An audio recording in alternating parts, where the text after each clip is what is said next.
No hay que ser muy observador para darse cuenta que en este mundo abundan las tragedias. Abrimos los periódicos, vemos las noticias en televisión o en la internet y de inmediato nos topamos con algo terrible que ha ocurrido en algún lugar del planeta. Guerras, violencia, desastres naturales.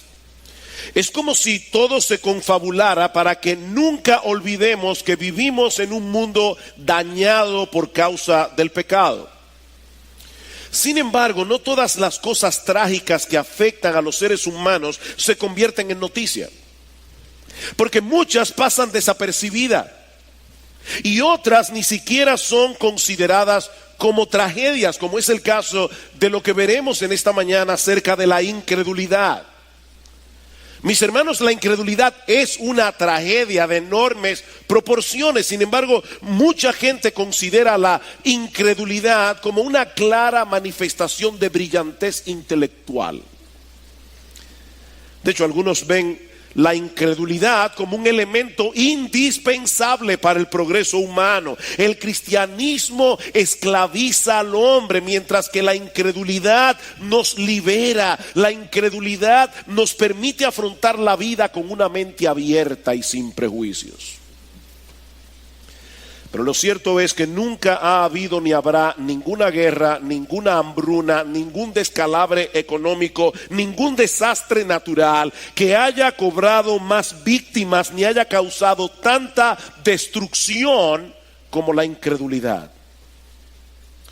La incredulidad distorsiona seriamente la capacidad que tiene el ser humano para razonar con objetividad. La incredulidad lleva al hombre a separarse de Dios, que es la fuente de todo bien. Y eso es lo que nosotros vemos en el pasaje que vamos a estudiar en esta mañana en nuestra serie consecutiva en el Evangelio de Marcos.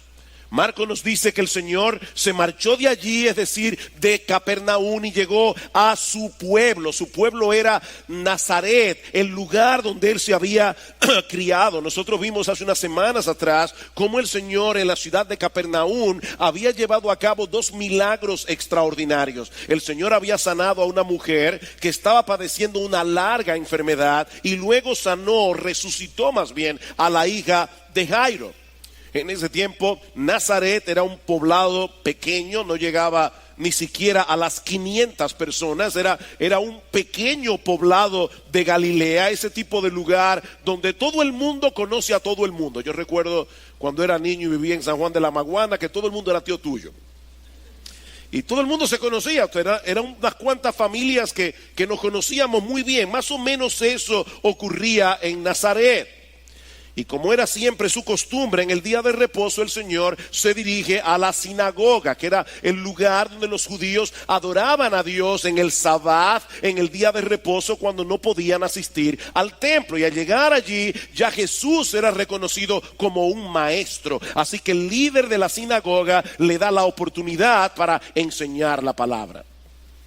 Marcos no nos dice cuál fue el pasaje del Antiguo Testamento que Jesús expuso ese día, tampoco cuál fue el contenido de su mensaje, pero podemos estar seguros de que el Señor aprovechó la oportunidad para hacer lo que siempre hacía cuando predicaba la palabra de Dios, demostrar que todas las escrituras apuntaban hacia Él. Vayan conmigo por un momento al capítulo 4 del Evangelio de Lucas.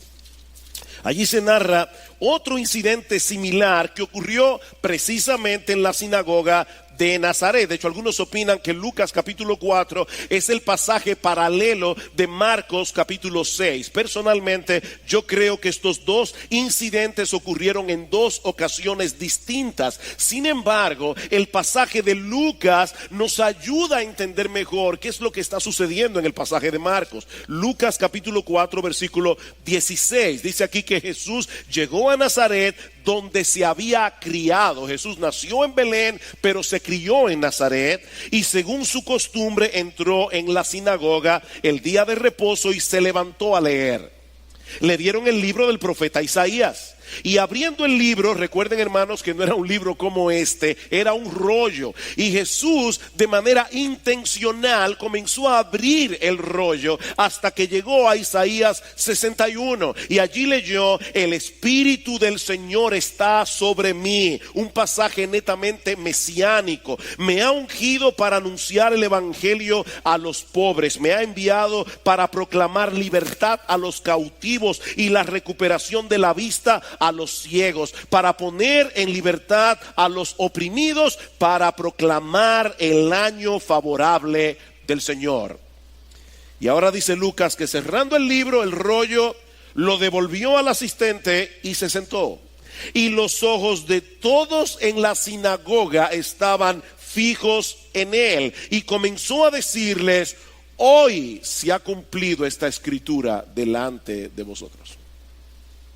Yo soy esa persona de la que habla Isaías. Yo soy ese individuo que ha sido ungido con el Espíritu Santo de Dios. Nosotros no tenemos el tiempo ahora en la mañana para buscar otros pasajes de las Escrituras, pero mis hermanos, siempre que Cristo predicaba la palabra, hacía exactamente lo mismo: demostrar que todo el Antiguo Testamento giraba en torno a él. Por eso alguien decía que Cristo predicaba a Cristo y a este crucificado. Cristo siempre predicaba a Cristo. Y eso fue probablemente lo que ocurrió en Marcos capítulo 6. Ahora, ¿cómo reaccionó esta gente de Nazaret ante la predicación de Jesús? Bueno, eso nos lleva a nuestro primer encabezado en la mañana de hoy. Aunque los habitantes de Nazaret reconocen la sabiduría y el poder de Jesús, ellos deciden rechazarlo en contra de toda evidencia. Versículo 2: cuando llegó el día de reposo, Marcos 6:2, comenzó a enseñar en la sinagoga y muchos que le escuchaban se asombraban diciendo: ¿dónde obtuvo tales cosas? ¿Y cuál es esta sabiduría que le ha sido dada? Y estos milagros que hace con sus manos. Mis hermanos, es importante recordar que la mayoría de esta gente conocía a Jesús desde que era un niño. Probablemente allí en la sinagoga de Nazaret había personas que le habían cambiado los pañales a Jesús. Había personas que habían cargado a Jesús cuando era un bebé. Ellos sabían que él no había estudiado teología bajo la tutela de ningún rabino. Ellos nunca le vieron hacer ningún milagro durante los primeros 30 años que Jesús vivió en Nazaret antes de comenzar su ministerio público. Pero resulta que ahora le escuchan predicar la palabra y Marcos nos dice que entran en un estado de shock. Eso es lo que significa la palabra asombrarse aquí. Ellos estaban boquiabiertos, ellos estaban atónitos porque nunca en su vida habían escuchado a nadie predicar y enseñar las Escrituras de esa manera. Ellos nunca habían visto a nadie llevar a cabo los milagros que el Señor hacía. Pero en vez de postrarse delante de él y aceptarle como Señor, la gente de Nazaret reacciona con una extraña mezcla de sorpresa y de incredulidad. Ellos no pueden negar la evidencia, pero al mismo tiempo se resisten a aceptar que ese Jesús al que ellos habían visto durante toda su vida, ese Jesús, el hijo de María, el carpintero, ese era el Mesías que había sido anunciado por los profetas del Antiguo Testamento. En otras palabras, Jesús no encajaba con las ideas preconcebidas que ellos tenían acerca del Salvador. Y aunque no podían explicar cómo es que ahora enseña con tanta sabiduría, no podemos saber cómo es que él hace todos esos milagros. Él vivió aquí en Nazaret como cualquiera de nosotros. Como alguien dijo, la familiaridad produce desprecio. La familiaridad produce desprecio. De hecho, hermanos, eso es algo que vemos a todos los niveles. Hay personas que son muy famosas, que son muy apreciados fuera de su entorno. Y de hecho, hay músicos que murieron en la ruina total porque fueron apreciados muchos años después. Sus contemporáneos no apreciaron su música. La gente que los conoce de cerca los ven con otros ojos. Y eso en parte fue lo que ocurrió con Jesús en la ciudad de Nazaret. Versículo 3. ¿No es este el carpintero? Y ya inmediatamente nosotros nos imaginamos a un individuo, ¿verdad?, con una escala, trabajando con madera. No, la palabra que aparece allí es la palabra griega tecton, de donde viene la palabra arquitecto. Esta palabra lo que implica es alguien que construye cosas con sus manos. Y puede ser de madera, puede ser de piedra, puede ser de hierro. Jesús era un artesano. Jesús era un constructor que hacía cosas con sus manos para la gente de Nazaret. Así que es muy probable que muchas de esas personas tuvieran en sus casas obras de madera, de piedra, de hierro que Jesús construyó para ellos cuando trabajaba en el taller de José.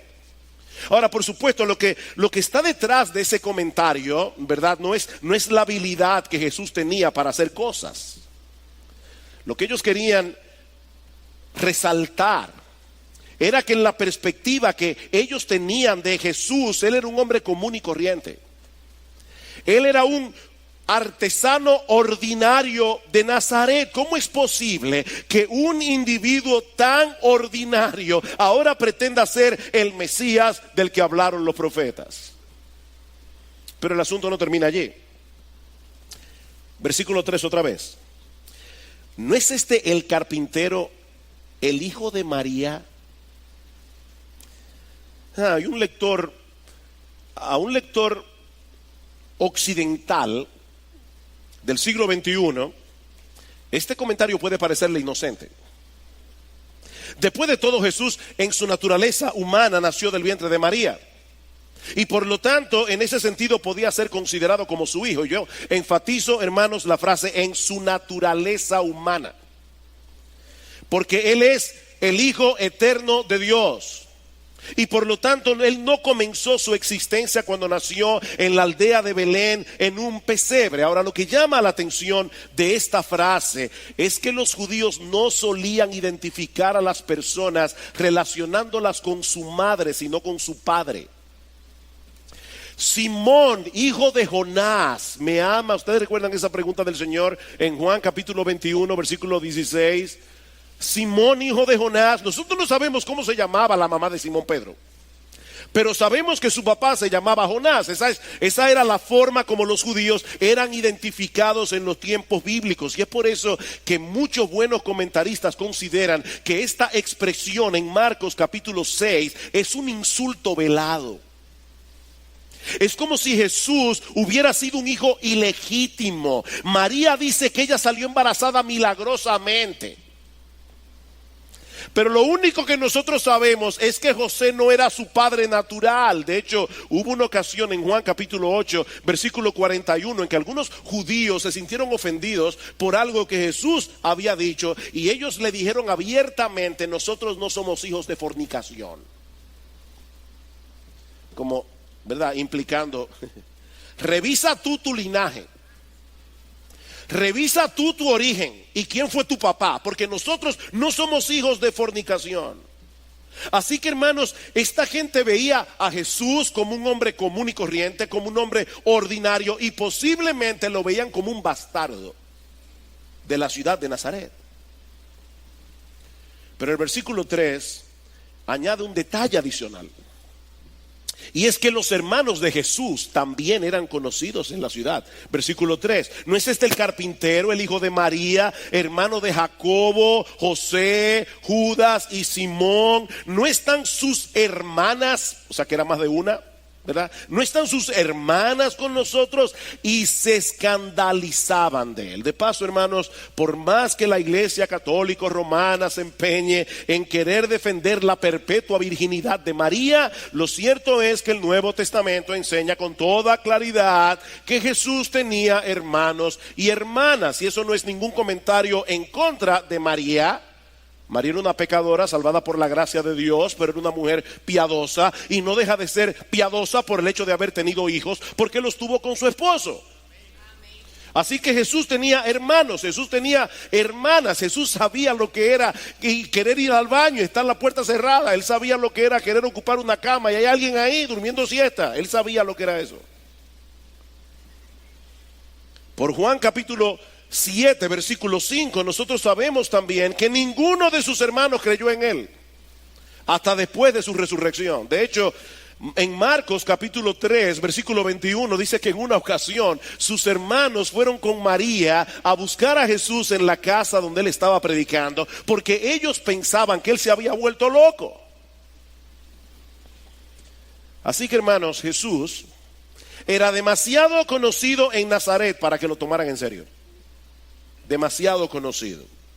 Ahora, yo quiero proponerles en esta mañana que esa misma familiaridad agravaba el pecado de esta gente en vez de excusarlo. Yo estaba tratando de imaginarme la escena. Jesús en Nazaret. Mis hermanos, estas personas llegaron a conocer a Jesús en todas las etapas de su vida. Y en el caso particular de sus hermanos, ellos compartieron íntimamente con él en muchas situaciones distintas. Y ellos tenían que haberse dado cuenta de que Jesús era diferente. Recuerden que Jesús es Dios hecho hombre. Y como hombre, él era en todo semejante a nosotros, excepto una cosa. Él no tenía pecado. Él era sin pecado. Jesús nunca dijo una mentira a lo largo de toda su vida. Nunca. Jesús nunca manifestó el más mínimo rasgo de orgullo o de egoísmo. Jesús nunca hizo trampa jugando con sus amigos. Nunca se fijó en un examen. Jesús nunca desobedeció a sus padres terrenales. Nunca, ni en la más mínima cosa, aunque él era el Hijo de Dios. Él fue como hombre sencillamente perfecto. Y la perfección difícilmente puede pasar desapercibida en un mundo tan dañado como el nuestro. Ahora, no solamente eso. Estas personas conocían las escrituras del Antiguo Testamento. Y ellos solo tenían que observar con un poco de atención para darse cuenta que Jesús encajaba perfectamente con la descripción profética del Mesías prometido. De hecho, en este mismo pasaje dice que ellos estaban asombrados por dos cosas: por la sabiduría extraordinaria de Jesús y por los milagros que él hacía. Y esas dos características se resaltan en el Antiguo Testamento como características del Mesías. Dice en Isaías capítulo 11 versículo 2 que sobre él habría de reposar el espíritu de Jehová, espíritu de sabiduría y de inteligencia, espíritu de consejo y de poder, espíritu de conocimiento y de temor de Jehová. Y más adelante en el capítulo 35 de Isaías, los versículos 5 y 6, dice que a la llegada del Mesías los ojos de los ciegos serían abiertos, los oídos de los sordos se abrirían, entonces el cojo saltará como un ciervo y cantará la lengua del mudo. Mis hermanos, ellos conocían todos esos textos y un montón de profecías más que se cumplieron punto por punto en la vida de Jesús. El Señor nació de una virgen en la aldea de Belén, en la familia de David, en el tiempo preciso anunciado de antemano en el capítulo 9 del libro del profeta Daniel. Imagínate que tú tienes que ir al aeropuerto a buscar a una persona que tú nunca has visto ni en foto. Pero la persona te dice: mira, este individuo mide 7 pies de altura, está vestido completamente de negro, tiene una maleta plateada y una gorra del Escogido. Yo dudo mucho que haya más de una persona que encaje con esa descripción. Cuando tú lo veas, tú vas a saber que es él. Bueno, hermanos, Dios anunció de antemano suficientes detalles como para que los judíos no perdieran de vista al Mesías cuando llegara. Ellos tenían que reconocerlo. Y estos hombres y mujeres de Nazaret, ellos conocían lo suficientemente bien a Jesús como para comenzar a unir los puntos en retrospectiva cuando escucharan su predicación y vieran sus milagros. ¿A ustedes les ha pasado eso? Que en un momento dado ven algo y no les hace mucho sentido, pero luego ven otra cosa y comienzan a pensar en retrospectiva y dicen: ahora entiendo. Cuando ellos vieran a Jesús hablando de esa manera, cuando le vieran hacer milagros, ellos debieran pensar: wow, ahora yo entiendo por qué Jesús era diferente. Yo lo veía como cualquier otro niño, como cualquier otro joven, pero definitivamente él era distinto. Pero en vez de hacer eso, estos hombres decidieron ir en contra de toda evidencia porque estaban determinados a no creer en Él. Esa es la gran tragedia de la incredulidad. Las evidencias están ahí, pero el incrédulo ha decidido pasarlas por alto. De hecho, esa es la acusación de Pablo contra toda la raza humana en el capítulo 1 de su carta a los romanos. Pablo dice, ¿por qué necesitamos el evangelio? Porque la ira de Dios se revela desde el cielo contra toda impiedad e injusticia de los hombres que detienen con injusticia la verdad. Hay una verdad que los hombres detienen, porque lo que de Dios se conoce, a ellos les es manifiesto. Dios se lo manifestó, su eterno poder, su deidad, se hacen claramente visibles por medio de las cosas hechas, de modo que no tienen excusa. La tesis de Pablo en este pasaje es que Dios ha dado al hombre suficiente evidencia acerca de sí mismo y le ha dado capacidad para poder interpretar adecuadamente la evidencia, pero el hombre en su pecado ha decidido resistir con injusticia a la verdad. De manera, mis hermanos, que no es por falta de información que los hombres no creen. No es porque los argumentos no sean convincentes. Es porque el incrédulo se resiste a ser convencido por las evidencias. No se trata de un problema intelectual. Se trata de un problema moral, de un problema espiritual. Es una rebeldía del hombre.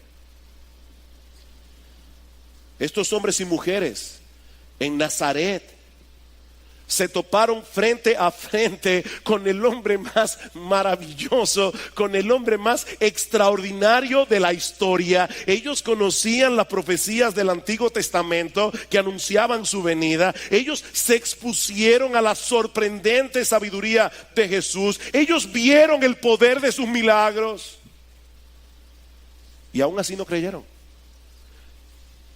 Para esa época ya Jesús había sanado todo tipo de enfermedad, había echado fuera demonios, Cristo había calmado el mar en tempestad, Cristo había resucitado un muerto, y aún así no creyeron. La alternativa de aceptar a Jesús como Señor es tan odiosa para el hombre incrédulo que él se inventa cualquier excusa para no tener que reconocer lo que es evidente ante sus ojos. La incredulidad, mis hermanos, distorsiona seriamente nuestra capacidad de razonar. Y eso produce en el hombre un terrible y destructivo autoengaño. Mi amigo, si tú estás aquí sin Cristo en esta mañana, tú te estás engañando a ti mismo. Las evidencias están ahí, pero tú has decidido no creer. Y no me salgas, por favor, con la excusa de que la iglesia está llena de gente hipócrita. Pero si tú crees que la iglesia está llena de gente hipócrita, no te preocupes, cabe uno más, ven. Eso no es una excusa. La razón por la que tú no crees es porque no quieres creer. Tú te estás autoengañando para no tener que someterte a la autoridad de Dios. Ese es tu problema. Tú quieres ser tu propio Dios. Si tú pudieras, tú cambiarías el Padre Nuestro: Señor, venga a mi reino y hágase mi voluntad en la tierra como se hace en el cielo. Tú quieres tener el control, pero es Dios que tiene el control en la mano, que tú no lo quieras. Dios sigue siendo Dios, no importa lo que tú creas. Uno de los científicos que más promovió el naturalismo en el siglo XX fue Carl Sagan. Muchos lo recuerdan. En Semana Santa siempre daban una serie llamada Cosmos. ¿Recuerdan eso? Digan que sí, no tengan miedo de revelar la edad. Y Carl Sagan siempre aparecía en cada serie diciendo: el cosmos es todo lo que ha habido, es todo lo que hay, es todo lo que habrá. El naturalismo, para los que no están familiarizados con esa terminología, es la filosofía que enseña que todas las cosas que existen tienen una explicación meramente natural. No tenemos que recurrir al Dios de la Biblia para explicar la existencia del universo. Todo se reduce a un montón de procesos naturales que de manera accidental y fortuita produjeron todas las cosas que existen. Eso es lo que enseña el naturalismo. Carl Sagan escribió una novela titulada Contacto, y esa novela fue llevada luego al cine. Y la trama de esta novela o de esta película luego es que un grupo de astrónomos parecen detectar la existencia de vida extraterrestre. Ellos están estudiando millones de señales de radio procedente del espacio y de repente ellos descubren una secuencia de números primos desde el número 2 hasta el número 101. Cuando hablamos de números primos nos estamos refiriendo a ese tipo de número que solo se puede dividir entre sí mismo y la unidad. El 2, el 3, el 5, el 7, el 11 son números primos. De manera que estos astrónomos comienzan a escuchar una secuencia a través de pulsos y pausas que los llevan a entender que alguien está tratando de comunicarse con ellos. Por ejemplo, el número 2 eran 2 pulsos y una pausa. El número 3, 3 pulsos y otra pausa, hasta llegar a una secuencia de 1126 pulsos y pausas que abarcaban todos los números primos desde el 2 hasta el 101. Y por supuesto, es absolutamente imposible que esas señales secuenciales se produzcan en el espacio por pura casualidad. Así que estos científicos tan inteligentes concluyen que tenía que ser producida por seres inteligentes de otros planetas. Porque una información inteligente requiere una fuente inteligente que la produzca, ¿verdad? Una conclusión brillante. Pero estos científicos naturalistas saben muy bien que no hay que irse al espacio sideral para toparse con este tipo de cosas, porque toda la materia viva que encontramos en nuestro planeta está llena de información, mucho más compleja que la de los números primos. Por ejemplo, todos los seres humanos tienen unos 10 billones, o sea, 1 millón de millones, 10 billones de células. Y el ADN de cada una de esas 10 billones de células, cada una de esas células contiene una base de datos mayor que la Enciclopedia Británica. Ahora yo sé, ¿verdad?, que hay muchos aquí que nunca en su vida han visto una biblioteca impresa, una enciclopedia impresa, porque ya eso pasó a la historia, ¿verdad? Así que déjenme explicar lo que eso implica. La Enciclopedia Británica cubría unos 500,000 temas que abarcaban entre todos unas 40 millones de palabras.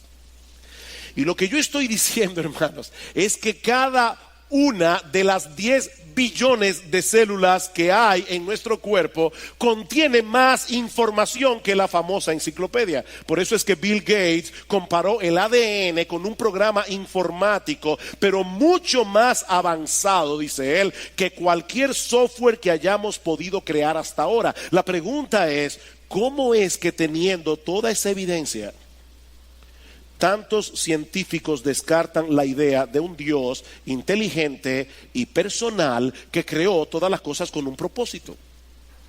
O sea, ¿por qué empecinarse en decir que todo fue el producto de un accidente casual, aun cuando eso va en contra de todo sentido común? ¿Cuál es el problema? Pablo lo dice en Romanos capítulo 1 versículo 21, porque habiendo conocido a Dios, no le glorificaron como a Dios, ni le dieron gracias, sino que se envanecieron en sus razonamientos, y su necio corazón fue entenebrecido, profesando ser sabios, se hicieron necios. He ahí el problema. El hombre no quiere humillarse ante Dios. El hombre no quiere darle a Dios el honor debido. El hombre no quiere reconocer el hecho de que no somos dueños de nuestra existencia, de que debemos someternos a la voluntad de aquel que nos creó para su gloria. Estos hombres y mujeres de Nazaret se escandalizaron de Jesús. Y la idea es que se sintieron profundamente ofendidos. No porque hubiera nada malo en él, sino porque él no encajaba con la idea preconcebida que ellos tenían del Mesías. Ellos esperaban a otro tipo de gente. Y de hecho, de paso, eso también fue profetizado. Porque en Isaías capítulo 53, ¿cómo comienza el profeta? ¿Quién ha creído a nuestro anuncio? ¿Sobre quién se ha manifestado el brazo de Jehová? Subirá cual renuevo delante de él y como raíz de tierra seca. No hay parecer en él ni hermosura. Si tú hubieras podido entrar en el túnel del tiempo y llegar a Nazaret cuando Jesús estaba creciendo allí, cuando Jesús estaba caminando por las calles de Nazaret, tú no hubieras sabido quién Él es. No había nada especial en Jesús. Él no tenía un halo de santidad ni una luz que salía de su cara. Él era un judío como cualquier otro judío de la época. Dice, no hay parecer en él, no hay hermosura. Le veremos más sin atractivo para que le deseemos. Despreciado y desechado entre los hombres, varón de dolores, experimentado en quebrantos. Y como que escondimos de él el rostro, fue menospreciado y no lo estimamos. Lo que ellos estaban haciendo en Nazaret ya había sido profetizado. Tenían las evidencias delante de sus ojos, pero no pudieron verlas porque no las querían ver. Ese es el resultado trágico de la incredulidad. Y de paso, hermanos, nunca olvidemos que mientras estemos en este cuerpo de muerte, aunque seamos creyentes, el principio de la incredulidad todavía está operando allí. Porque muchas veces nosotros también nos hacemos expectativas de cómo Dios debería obrar. Y cuando de repente Dios nos pone el mundo de cabeza y hace las cosas de una manera como nosotros no entendemos, como no lo hubiéramos planificado, entonces inmediatamente se dispara el dispositivo de la duda. De hecho, déjame decirte algo, cada vez que tú entras en un periodo de prueba, lo primero que se dispara no es la fe. Generalmente lo primero que se dispara es la duda. Y tú tienes que aplastarle la cabeza a la serpiente de la duda con la fe. ¿Cómo reaccionó Jesús ante la incredulidad de ellos? Eso nos lleva a mi segundo encabezado. La reacción de Jesús a la incredulidad de la gente en Nazaret, versículo 4. Y Jesús les dijo, no hay profeta sin honra. ¿Escucharon esa palabra? Profeta sin honra, sino en su propia tierra y entre sus parientes y en su propia casa. El Señor no fue indiferente a la incredulidad de esta gente, porque la incredulidad implica un terrible insulto en contra de Dios. Mi amigo, yo quiero que tú entiendas en esta mañana que cuando te niegas a creer en Dios, tú estás insultando a Dios, tú estás deshonrando a Dios. De hecho, vean una vez más la pregunta del versículo 2. Cuando llegó el día de reposo, comenzó a enseñar en la sinagoga y muchos que le escuchaban se asombraban diciendo, ¿dónde obtuvo tales cosas? ¿Y cuál es esta sabiduría que le ha sido dada y estos milagros que hace con sus manos? En otras palabras, si Jesús no obtuvo esas cosas de la mano de Dios, ¿de dónde las obtuvo? ¿Cuál es la alternativa? Porque mi amigo, no existen muchas opciones. Cuando uno se enfrenta con una persona como Jesús, no hay términos medios. O tú lo aceptas como el Dios encarnado y como Señor de tu vida, o tú tienes que llegar a la conclusión de que él era un loco o un endemoniado. Y de hecho, esa fue la conclusión a la que llegaron los judíos. Ustedes recuerdan cuando estudiamos el capítulo 3, dice en el capítulo 3 de Marcos, versículo 21, cuando sus parientes oyeron esto, que Jesús estaba allí enseñando la palabra, fueron para hacerse cargo de él, porque decían, está fuera de sí. La familia de Jesús pensaba que él se había vuelto loco, y más adelante dice, los escribas que habían descendido de Jerusalén decían, tiene a Beelzebú y expulsa a los demonios por el príncipe de los demonios. Es que no hay otra alternativa. O Jesús era realmente el Hijo de Dios que vino en carne, la segunda persona de la Trinidad, que vino a dar su vida por pecadores como tú y como yo, o Jesús era un loco, o lo que es todavía peor, era un endemoniado. Y si los poderes que él tenía no venían de Dios, entonces ¿de dónde venían esos poderes? La incredulidad es un insulto. Es un insulto a Jesús, es un insulto a Dios. Estos hombres y mujeres de Nazaret tuvieron entre ellos al profeta más grande de toda la historia de la redención, al Hijo de Dios encarnado, pero no le dieron la honra que se merecen, lo trataron como un cualquiera, lo deshonraron profundamente. Yo te pregunto, mi amigo, ¿eso es lo que tú vas a hacer con Jesús en esta mañana? Porque te quiero repetir otra vez, aquí no hay términos medios. El que no está conmigo está en mi contra. ¿O tú crees que Jesús es Dios y te sometes a su señorío? ¿O tú estás insultando a Dios esta mañana al insultar a la persona de Jesús? Por otra parte, nosotros vemos aquí que la incredulidad de esta gente vino a ser un obstáculo para recibir los beneficios de gracia del Dios de toda gracia. Versículo 5. Marcos capítulo 6, versículo 5. Y no pudo hacer allí ningún milagro. No pudo hacer allí ningún milagro. Solo sanó a unos pocos enfermos sobre los cuales puso sus manos. Eso no quiere decir de ninguna manera que la incredulidad de esta gente provocó en Jesús una pérdida de poder. No, el Señor seguía siendo omnipotente mientras estuvo en Nazaret. De hecho, Él sanó a algunos. Pero Él decidió no hacer ningún milagro allí. ¿Saben por qué? Porque no tenía sentido que lo hiciera. Él decidió, Cristo limitó su poder, Él mismo decidió no hacer milagros allí. Por causa de la incredulidad de ellos. Porque no tenía sentido que los hiciera. Alguien ha dicho, los milagros de Jesús no eran trucos mágicos para probar lo poderoso que Él era, sino más bien señales del reino que mostraban su poder redentor en operación. Sus milagros, dice este autor, siempre sanaron, siempre restauraron, siempre liberaron a las personas, revelando de esa manera cómo debemos encontrarle a Él por medio de la fe, para que nuestras vidas sean transformadas por Él. Y termina diciendo, Jesús no podía hacer ninguna obra que no fuera redentora. Él no vino a hacer trucos. Él no vino a hacer milagros simplemente por el hecho de hacer milagros. La incredulidad no limita el poder de Dios, pero hermanos, la incredulidad nos roba de la oportunidad de ser recipientes de su gracia, porque no tiene sentido recibir un beneficio de parte de Dios que no nos lleve a tener con Él una relación por medio de la fe. No tiene sentido.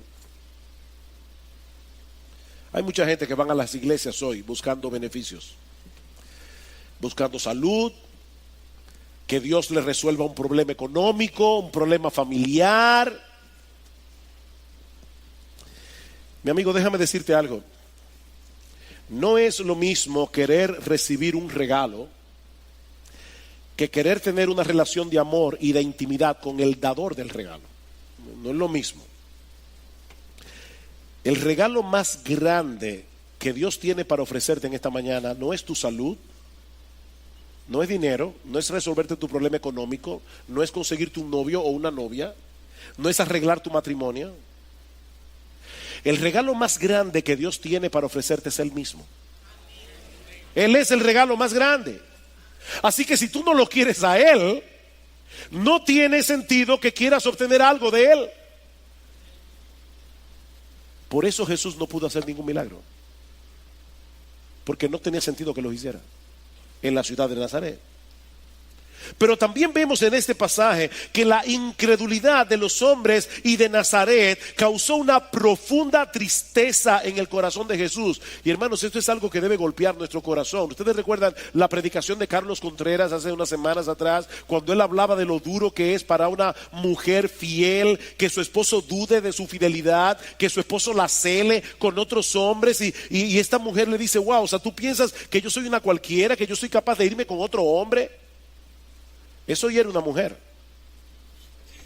Bueno, la incredulidad es un insulto a Dios mismo, porque le estamos diciendo a Dios, Señor, con todas las promesas que tú tienes en tu palabra, Yo no estoy completamente seguro de que tú seas un Dios fiel. Hermanos, la incredulidad es un pecado serio. Es un pecado serio a los ojos de Dios. Vean el versículo 6. Estaba maravillado. Jesús estaba maravillado de la incredulidad de ellos. Y yo no creo que la idea es que Jesús lo viera como un fenómeno interesante. Oh, qué interesante que esta gente sea incrédula a pesar de que me conoce desde que yo soy un niño. No, yo creo que la idea del texto es que Jesús estaba profundamente entristecido. De hecho, en los evangelios solo encontramos 2 ocasiones en las que se dice que Jesús se maravilló por algo. En Mateo 8:10, cuando Jesús se maravilló por la fe del centurión. Y en Marcos capítulo 6, cuando se maravilló por la incredulidad de los hombres de Nazaret. Así que Jesús se maravilló por la fe y por la incredulidad.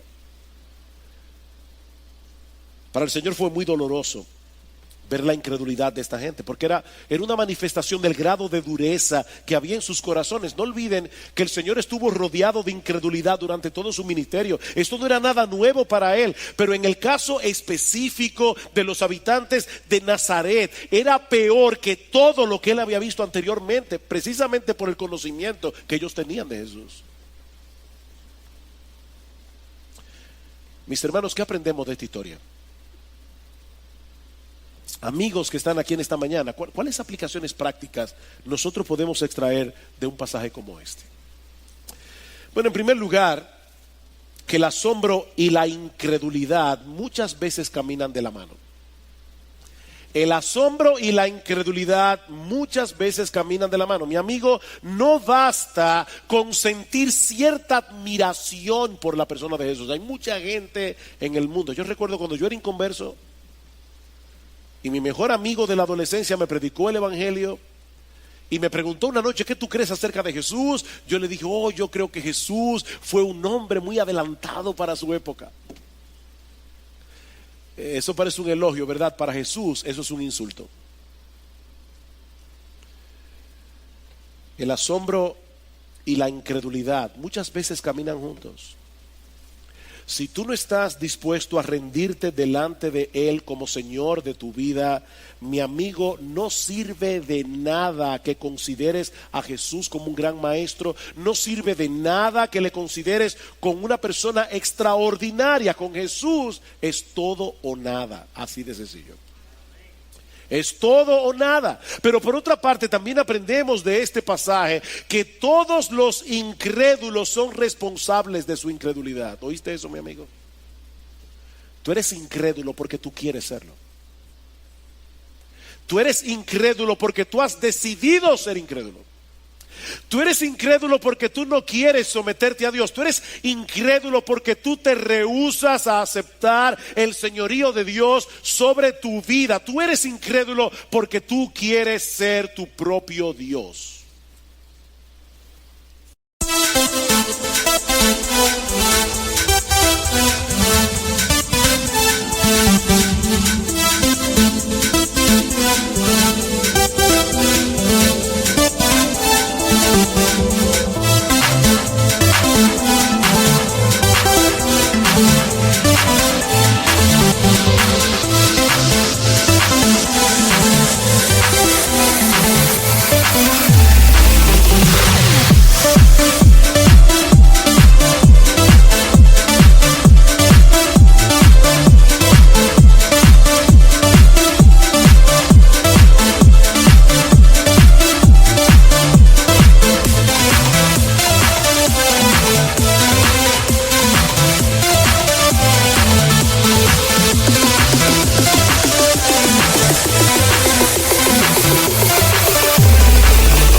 El hombre es responsable de su incredulidad.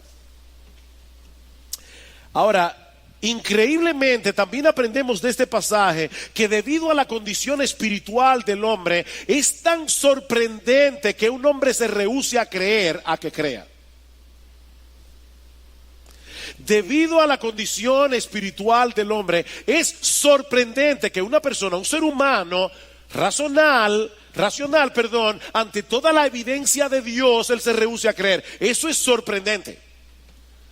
Ahora, debido a que el hombre en su pecado no quiere creer, es sorprendente que crea. Cristo se maravilló de la fe del centurión. A Cristo le maravilló las dos cosas, la incredulidad y la fe, porque solo Dios, por su gracia, puede obrar en el corazón de un incrédulo y hacerlo creer.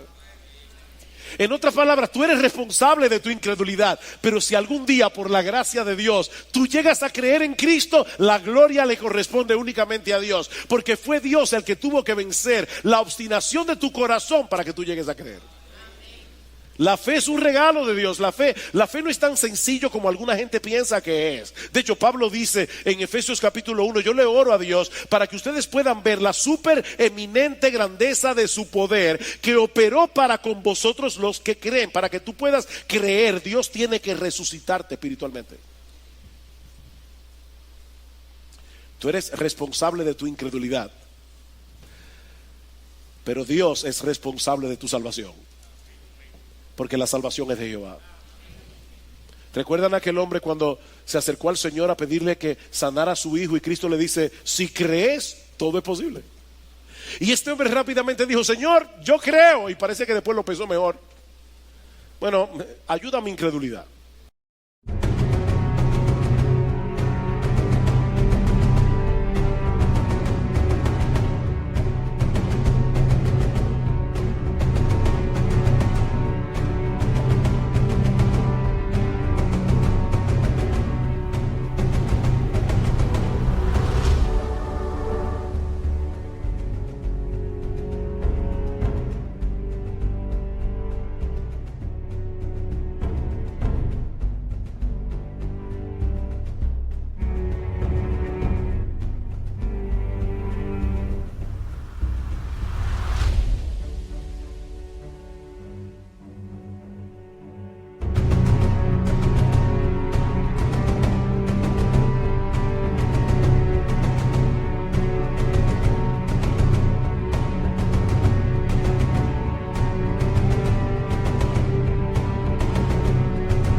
Ayuda a mi incredulidad.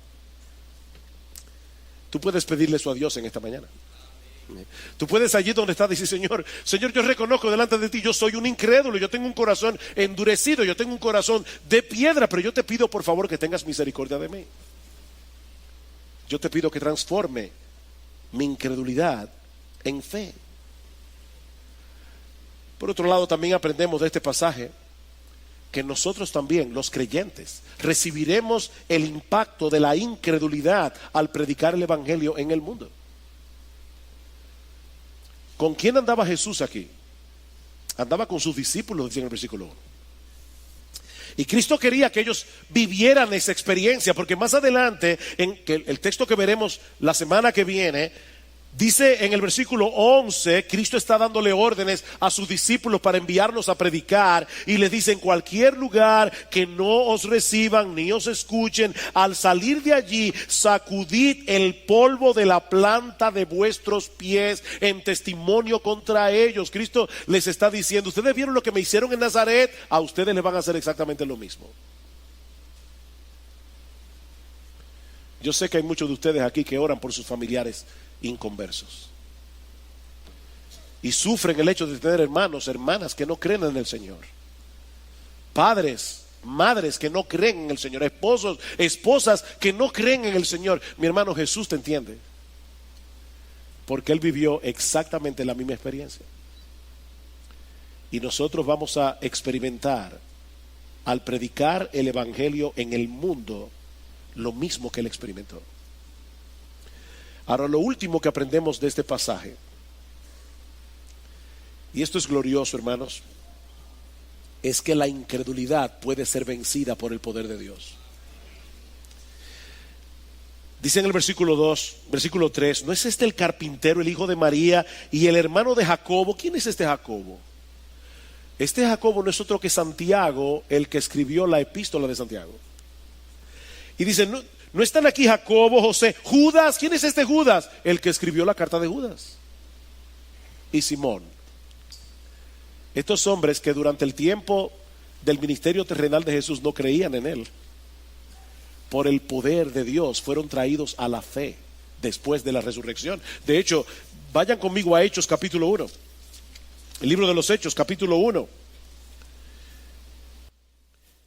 Versículo 13 dice que cuando hubieron entrado en la ciudad, subieron al aposento alto donde estaban hospedados. ¿Y quiénes estaban allí? Pedro, Juan, Jacobo y Andrés, Felipe y Tomás, Bartolomeo y Mateo, Jacobo, hijo de Alfeo, Simón el celote y Judas, hijo de Jacobo. Todos estos estaban unánimes, entregados de continuo a la oración, junto con las mujeres y con María, la madre de Jesús, y con los hermanos de él. Esos mismos hermanos que no creían en Jesús, aquí estaban en el aposento alto, adorando a su hermano como el Hijo de Dios. Y es nuestra oración que en esta mañana todos aquellos que vinieron con un corazón de incredulidad sean también transformados por el poder de Dios, para que salgan por esas puertas siendo creyentes. Jesucristo es el Hijo de Dios. Jesucristo es el Dios encarnado. Jesucristo es la segunda persona de la Trinidad que se hizo hombre para morir por nuestros pecados. Y en base a su obra redentora, ahora el Evangelio te ofrece salvación y vida eterna únicamente por medio de la fe en Él. Que el Señor te libre en esta mañana de los resultados trágicos de la incredulidad.